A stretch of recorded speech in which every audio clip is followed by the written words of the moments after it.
Ingo Production. With the pity fire action, jacking again. Hey, what a piece, boss bingo, fire class. Ndaimboti ndine chimoko, singazive kuti ndiri kutambisa nguva. Ndaimboti ndine chimoko, singazive kuti ndiri kutambisa nguva. Pandaibuda out nebasa, mbaraisa riri basa. Pati mumwe wangu ndaingokutrasta, ndikazifunga moyo wangu unorwadza. Isipeta tiparadzane, ufambepo tonana. Ndiwe wakaputsa chirangano, zvema boyfriends no atingagarisana.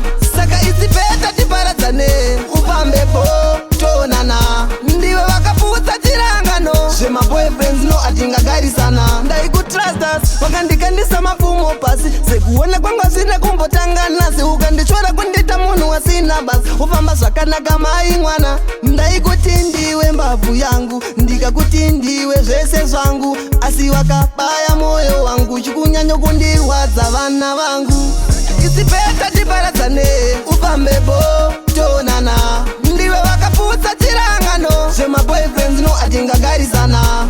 Saka isipeta tiparadzane, ufambepo tonana. Ndiwe wakaputsa chirangano, zvema boyfriends no atingagarisana.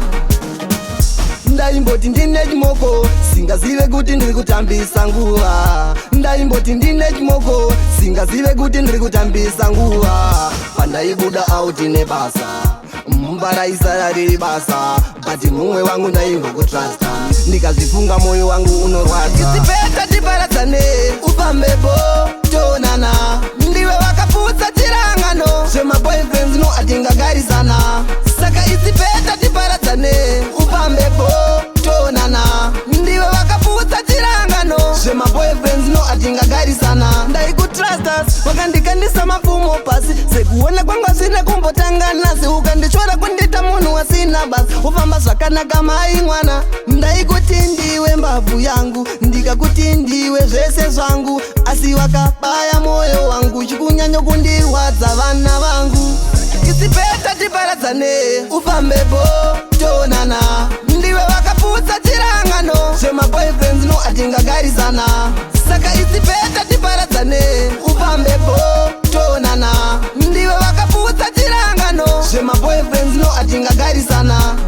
Isipeta tiparadzane, ufambepo tonana. Ndiwe wakaputsa chirangano, zvema boyfriends no atingagarisana.